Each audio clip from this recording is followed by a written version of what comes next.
Anyway, I was mowing my lawn yesterday, and the belt broke off. You probably don't even know what that means, but I have to go buy a belt this afternoon. Like there's a belt. Yes. Dude, what do you think? I've never mowed a lawn before. So I gotta go buy a belt from John Deere later today, and that's what I get to do this evening. All right, what do you say we get into it? Let's do it. Welcome back to the Max Your Dash podcast. Thank you for listening, liking, and now watching. My name is Steve. I am your host with our co-host Nate. Mark has abandoned us. This feels weird. It is weird because of how the table is set up, isn't it? Yeah. Like, I don't think we've done just one of us, No. But it would be weird if I sat there. You probably Then the seat's open. didn't even think about that. You could have sat there, but I think you want the sign behind you and Yeah, like get the sign. all those like clips that you can get Yeah. with the sign. It's all about the behind marketing. you.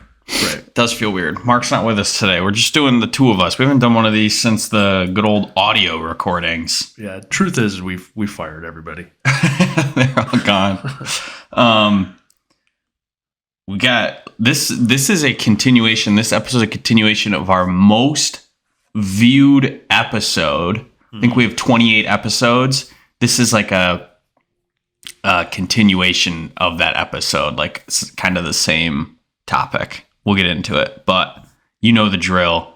Max Your Dash moments before we start off. If you're new here, a Max Your Dash moment is a time that you are feeling pure joy, happiness, and fulfillment. Was yours mowing your lawn? No. I went to this is a cool week in Rochester, New York. We got the PGA Championship at Oak Hill. I was there Tuesday.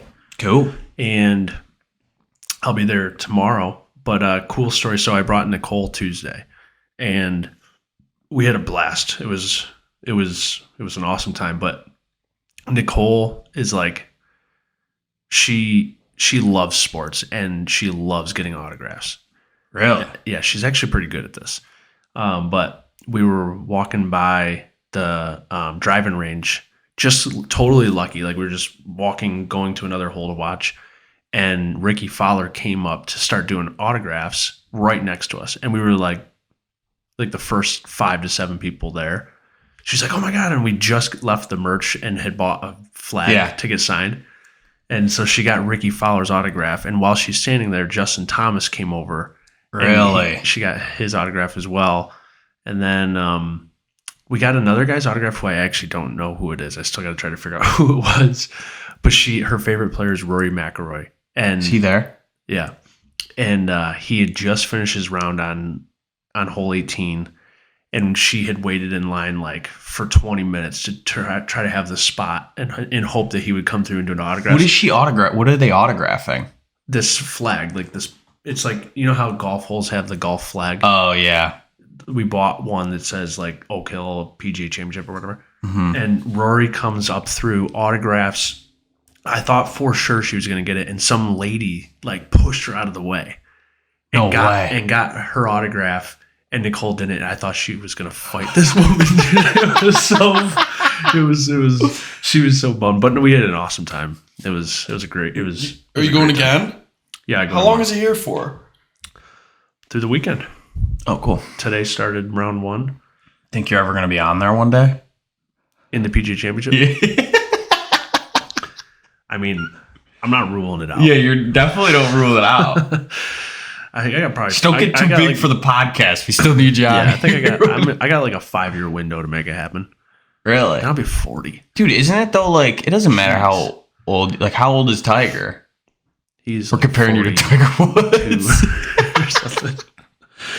Yeah, seriously. What about you, dude? So I have 3 older sisters. It's nice because we all like live in the Rochester area, but we never really we're never all together because everyone's always doing something. But we had a nice little dinner barbecue, which was fun, and everyone came together. Those meetings are a lot more rowdy now that they have kids, but it was still nice to have everyone together, which we don't usually I'll see like one of my sisters or two of them alone, or like maybe with my parents, but like never everyone together because everyone's always busy, dude. What'd you cook? Me cook? I didn't cook anything. We just had like burgers. But like my entire, like, dude, they're all health nuts, so they have to have like specific stuff. So it's not like it's always a project trying You're that way. like dude, they instead of making mac and cheese, we have to make like the cheese out of squash. Like, this is like I am not like that. I will like portion control, but they'll make like grown fed squash for the cheese. I'm like, this isn't mac and cheese. For the people listening, Steve gets like, you get super anal about your calories this time of year. Yeah, this time of year. I will make barbecue chicken for lunch for the office, and this kid won't eat it because he's got his meal plan laid out for the day. Barbecue chicken. Dude, stop. No, this will be, like I said, middle of June. I've done this earlier, so then we can have a lot of fun this summer. Because, dude, a big part of our culture and our friendship is me eating your food. That's why I get so offended when I don't. And especially when it's You're something like, just that have healthy. this little bit. And I'm like, no, I can't do it. You're like, what is wrong with you? Yeah, I still don't understand it. Anywho. Max Your Dash moments, check. Yep. What are we talking about today? So I previewed this. Oh, you said let's do this in the beginning. If you are watching this, please subscribe. Yes. We say this at the end. Now we're going to say in the beginning. This is the case for most YouTube channels and podcasts and stuff like this, but 80% of our viewers are not subscribed. So all you have to do is click the subscribe button. It helps us a lot. Leave a like, leave a comment of what you liked, what you want to see in the future, because we're going to keep doing this, but it just helps us grow. So if you're watching this, you're not subscribed, please hit the subscribe button. If you're listening to this on Spotify, Apple Podcasts, whatever you're listening to this, hit the follow button so you can get notifications of when we post. But also, it's just going to help us grow. Because we're gonna keep doing this regardless of if you're subscribed or not. We're not gonna stop. No. But yes. So with that plug out of the way, we're talking about a lot of people's maybe favorite personal finance topic: budgeting. Right? Like it's like the go-to one to go to. But this is a little different spin on it. Little spin on it. I want to say this one thing about budgeting. It's like when you hear budgeting, you're like, oh, it's just budgeting. And people want to talk about investing. Budgeting is just as important as something like investing. Correct. Don't you think? 100%. Yeah. Right. And like you always say, it's one of the most controllable things in your personal finances. It's the most controllable thing. Yep. In your finances. So today we are talking about the top 5 budgeting mistakes in our opinion. Yep. And we're going to run down the list here. Our last budgeting episode was top 5 budgeting tips. You guys loved that one. I'm going to link it in the description. This one, we're going to do top 5 budgeting mistakes. And we've seen a lot of budgets. How many budgets do you think you've seen over the 10 years?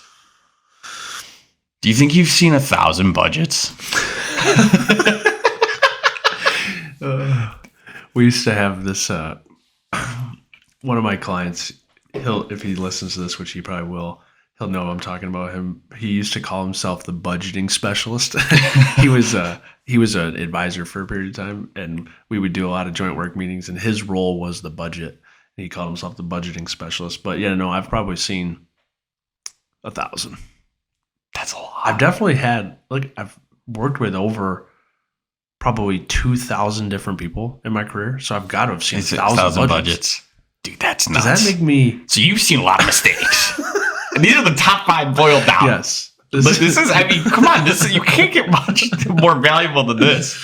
No, I guess what we're trying to say is we're really qualified to talk about this today. Yeah. There should be a budgeting designation. I'm going to get one of those. Yeah, let's invent it. Now, these are not in order in ranked of importance, but we're just going to shoot 5 at you, talk about them, run down the list. These were the top 5 that Steve and I came up with, but like you said, in no particular order. Right.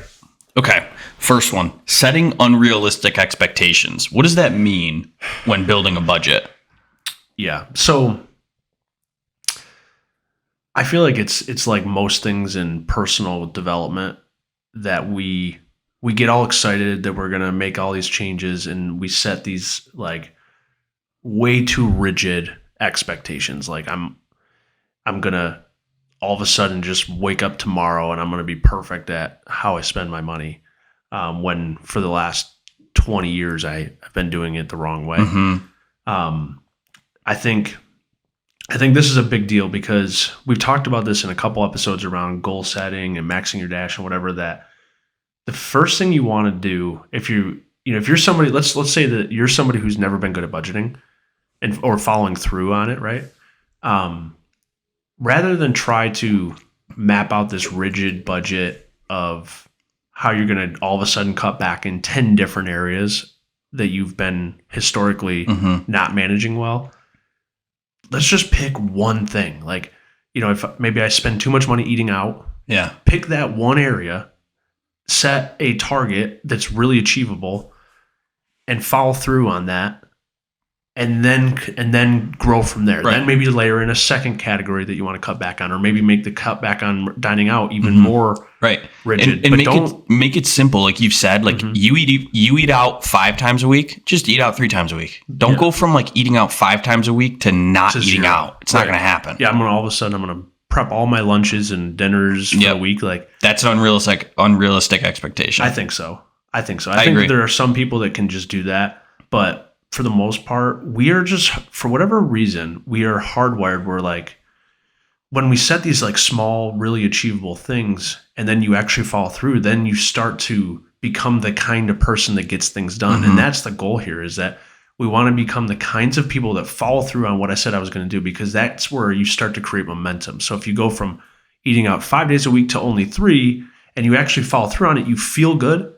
And therefore, you're excited to keep going. Yeah. But if you start out the week saying I'm not going to eat out once, and then Thursday rolls around and you just have this crazy hectic day that blows up, and you're forced to eat out, you failed, and you feel like a failure, and feeling like a failure sucks. So you eventually give up. That's just what happens. Yeah. So I think this is a big deal, and I know there's some people out there be like, oh, that's BS. Like, you really can't just fall through on this stuff.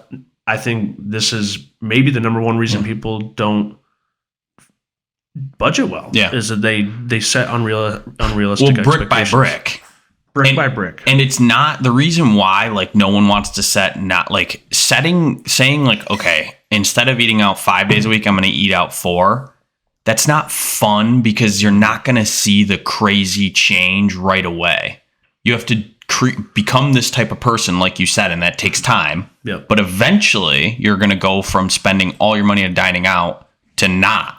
But it doesn't happen overnight. And no one wants to do it because they want it to happen overnight. Right. Everybody wants the immediate gratification. And, if it takes you 12 months to get good at this, right, or 2 years or 5 years even, that's a win. That's a giant win. Yeah. So don't try to bite off more than you can handle right out of the gates. Yeah. Set a smaller target that you can really follow through on, do it, and then grow from there. That you can commit to. Keep growing. Yep. Okay. Setting unrealistic expectations. Check. That's a good one. That's a great one. I kind of just lost my breath because I got so amped up about that. That's a great one. Next one, no system for tracking. You need to track this stuff. Like, you got to know how much money's coming in the door, and you got to know where you're spending your money. Are you tracking? Do you know where your money is going?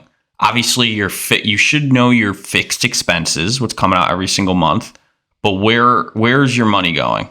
I think like the biggest thing is if you go through a budget and you can tell if you know or not. You go through a budget, you go through all your expenses, all your income, and then you see your surplus.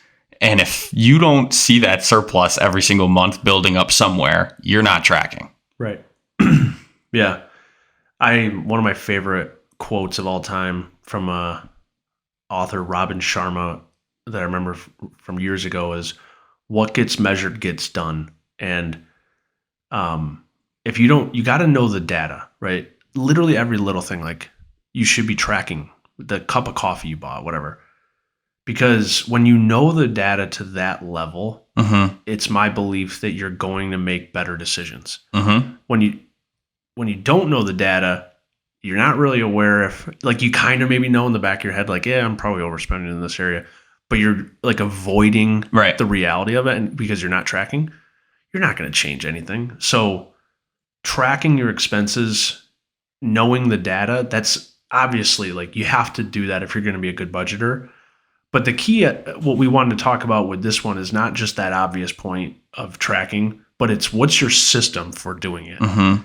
You know, and one of the things we talk about a lot at Dash Capital is the monthly finance meeting, Mm-hmm. right? What's the monthly finance meeting? You go. Every single month, you have a meeting with just you or a spouse Or a friend. or a friend, and you are keeping up to date with all the going ons in your finance, including the budgeting. Now, my thing with that though is, like, for me personally, I'll track the budget every week, because you got to know, like, if your dining out budget is $400 and you're not tracking that every week, you don't know how much you have left to spend if you want to stay under that 400. Correct. Right. So I think that you're right that more often than monthly is better for budgeting. But at a bare minimum, you Yeah. have to be doing budgeting tracking on a monthly basis. Yeah, dude, you did a good blog when we were bloggers, on the monthly finance meeting, Yes. and Check you that should out. implement that. Link Like, that in side the note, notes. what? Maybe link that in. Yeah, 100%. Yeah, we're gonna put that in the description. Side note, like, the monthly finance meeting, you got to know the scoreboard for your finances, and that's how you do it. Yep.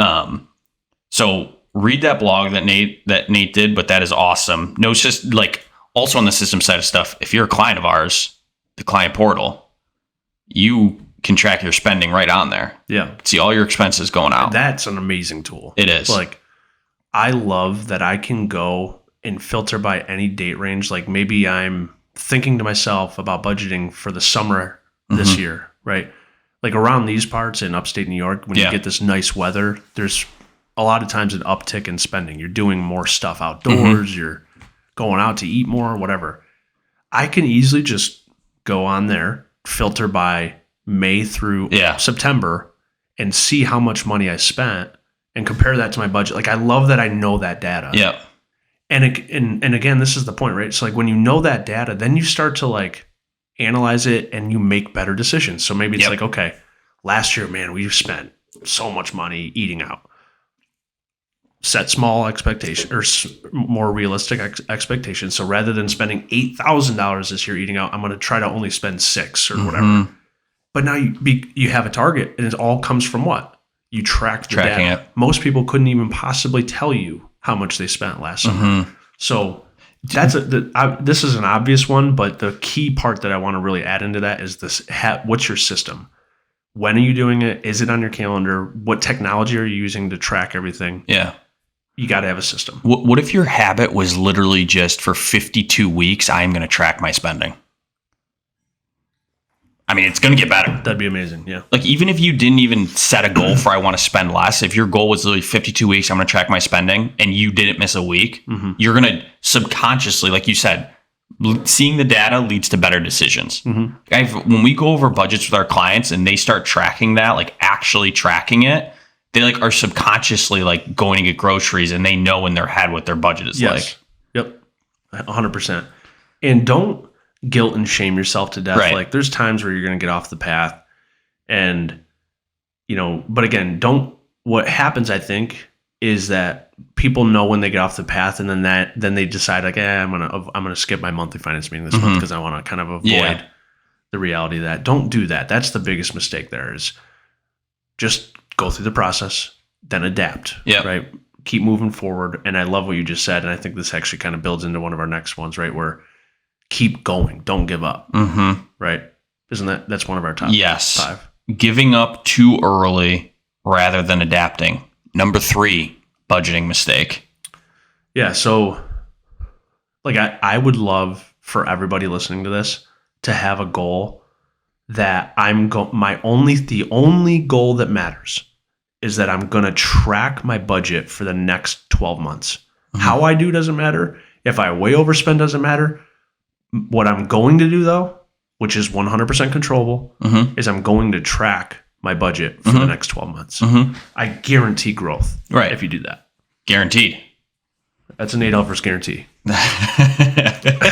But seriously, again, it comes back to what we were just saying. You get off the path a little bit, you give up, you let things get in the way, you avoid it, you guilt and shame yourself. There's a million reasons why people give up. Don't give up. Well, by the way, like, not to be a downer on this, but there will be a failure in one of those months. Like, for sure. You're going to, or what you deem is a failure. You overspend, this pops up, you don't know here, you didn't track here. And like you said, when you fail, you just want to be done. Yep. And because you feel like the momentum going down, but you got to get back on the path. And this happens all the time in life, whether it's relationships, health, whatever, it's no different. You start to get off the path, and the beautiful thing about life, though, is that you can just decide today, I'm like, all right, line in the sand, I'm going to get back in the path. Right. And just that's the biggest thing with budgeting, is that I feel like people give up, and we put in there, like, you need to adapt. That's part of this growth, is when you set your first budget and then you actually start to track it for the first time. I guarantee that budget you set is not the same budget you're going to have. It's not going to be the end all be all. Yeah. Adapt the budget. Maybe you start to learn a lot, through there. Like, oh, geez, we thought groceries was only $800 a month, but it's actually $1,100 or whatever. Yeah. Adapt your budget over time to fit your life and fit your goals, but never, ever, ever give up. Set your goal to be that for the first time in my life, I'm going to actually track my expenses for the next 12 months. Right. And I'd love to hear what people say happened as a result of that. Right. And when you fall down, just get back up. I mean, dude, we fail on our budget. I mean, I do. When you get off the path, what should you do, Steve? You should get back on the path if you get off the path. Exactly. That's it. Number 3 is giving up too early rather than adapting. Number 4, not forecasting large expenses for a year in advance. You harp on this one a lot, I know, whenever we talk about budgeting. Yeah. Because this throws that wrench in the budget. If you're like, you have a system and you're tracking this and you're paying monthly, this is what you're doing. Okay, it's June. I got to go to my friend's wedding. We got to book all this stuff. Or it's Father's Day and we're getting gifts and we got to travel for this. Like, there's going to be something like every other month that's not a monthly expense on your budget. Yeah. So you have to forecast that stuff. You do. And you can, right? Like I will want all of my clients in January to create their new budget for the year. And I want them to forecast for the next 12 months, for the rest of the calendar year, what are all the large... And this is mostly probably like traveling, right? When you say it could be traveling is probably one on there for sure. But it could be things like, hey, Nicole and I, my wife and I, we wanted to get new appliances for our kitchen this year. So a lot of times people have like home improvement projects they want to do. Or every year, this time of year, if you live in upstate New York, maybe like landscaping is a big thing that you do. That stuff gets expensive. I know, Steve, you're not, a big flowers guy, but like when I mean, with a bag of mulch, when I mulch my house and buy all the flowers and all of the stuff, how much is and the garden and do it all, it's several $100 easily to do all that. Yeah. Like, so that's not an every month budgeted item. So, but if you actually sat down and you said, okay, what are all the expenses that we know is coming this year that are like maybe over $500 or whatever, and you start to map it out. That way you can, and we have a budgeting tool we use where we put it for the calendar month, right? So like if it's in October, I'm going to a wedding and it's going to be, and we budget $1,500. I know like how much I need to be setting aside between January and October to have enough to cover that expense. But this is a big part of budget fails for sure, because you might have your fixed expenses and your variable expenses like groceries and gas all laid out, but boom, wedding trip pops up and then everything goes off the rails. $1,000 and you're way off the rails. Yeah. And then again, another great excuse to give up. Yep. So, dude, I feel like that happens a lot. I'll get on a call and like a client will say like, oh yeah, I did this. So, the budget's been a little hairy. You know what I mean? But I'm going to new tires for my car. Yep. Yeah. Or they're like, I'm going to $1,000. right. And they're like, I'm gonna get back on the path, which is good. But like if you forecast those large expenses, you won't get off the path from those. You're less likely to. Yes. Yeah. Yep. But also it kind of proves too, like, what's realistic to save for the year. You know, a lot of times when you actually go through and you map all that out, you get a very good number at the end of like, okay, for the year, I should be able to say I've mapped out everything. Yeah. My goal is to save X dollars, and I'm more prepared to do that now. Yeah. And you can do things with more confidence. Like I could set up that automated savings plan knowing that I've factored in all these other variables already. Think about how less stressed you would be if you had a monthly budget, you forecasted all your large expenses, and you had an emergency fund. There is nothing throughout the year that could surprise you. Nothing. Yep. You have the emergency fund for emergency funds. Your large expenses are all forecasted, and your monthly budget, like you are set. Yeah. There's nothing that could hit you that's going to make you stressed out. That's the foundation for your financial life right there. So that's number 4. Not forecasting large expenses for the year in advance. Now, number 5, maybe the most important. Not being clear on your max your dash priorities. Yes. How does max your dash align with the budget? Yeah. So we talked about this a couple episodes ago, I think, right? Yeah. Like what I've learned, I'm just going to use myself on my own journey with this stuff.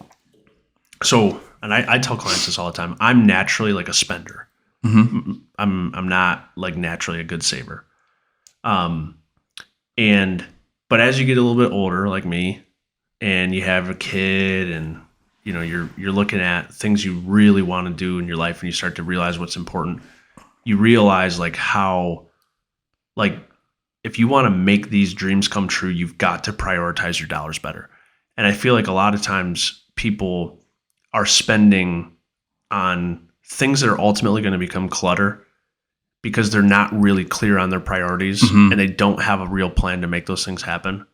And so I think this is obviously it's a giant mistake that we make. Is like, I was talking to a client last week. This was interesting, who we were looking at their plan and their budget for the year, and they have an estimated $40,000 a year that should be laying around to work with after we factored in everything. And they're like, how the hell is that? Like, where does this money go? And I was like, well, do the math. Do this math. You got your phone in here? Here, I'll do it. $40,000. If I wanted to spend $40,000 this year. This after tax? After taxes. How much do I need to spend a day to spend $40,000? Divided by 365 days. I need to spend $109 a day to blow 40 grand. How easy, dude, is that to do? That is crazy to think about. Yeah. So if you're not clear on your priorities and you don't have clear goals, are you going to avoid that mistake of blowing $109 today on stupid shit? Probably not. So get clear on the things that really mean the most to you, that are going to bring the most joy for you. Like for me, buying hunting land is something that is so important to me. That's going to be a big expense. So I need to be aware of the fact that it's like, in 1 year, if I could save $109 a day, that's 40 grand. That's a down payment. Right. You know, so stop spending that $109 on, you know, a golf polo. Crap. Yeah. I mean, literally. Yeah. Like most polos now are $100. Imagine how happy you'd be if you literally, besides your expenses, you figure out a way that every dollar you deploy is to something that truly brings you happiness and aligns with your values. Yep. I mean, this is a deeper topic, but that comes back to having a really well-designed financial plan. Yeah. Like, and if you have one and you have clear goals and you have this funding strategy in place, I think you get a lot more jacked up about following through on your budget too. Yeah. So, well, dude, if you hear that 40 grand and it's $109 a day, I mean, that is $40,000. That's crazy. Yeah. That's a wrap. That top 5 budgeting mistakes. Yeah. We did I forgot about the episode. I think it was like our second YouTube episode of literally budgeting with the Max Your Dash.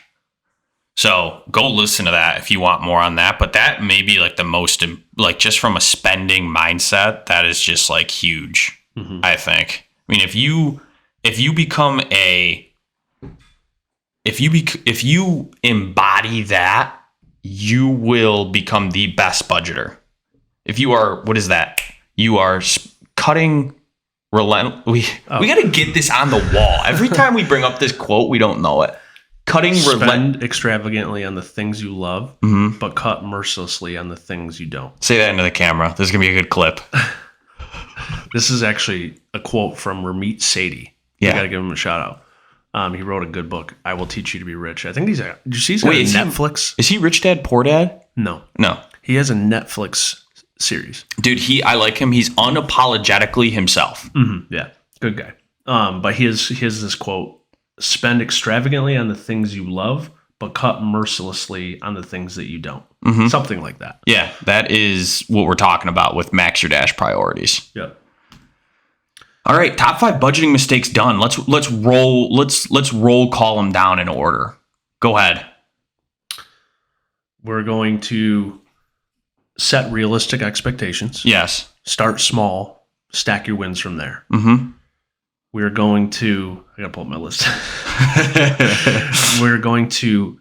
Well, I'm kind of saying it in the opposite. The opposite. So here are the mistakes: setting unrealistic expectations, having no system for tracking, not forecasting large expenses for the year in advance, giving up too early rather than adapting, and not being clear on your real priorities, your dash priorities. That is the top 5 mistakes by someone, ladies and gentlemen, who's gone through 2,000 budgets. Who better to listen to about the mistakes than this guy? 2,000 budgets. That's going to be clipped. I like it. 2,000 budgets. I hope it's true. Mistakes. I was just looking at.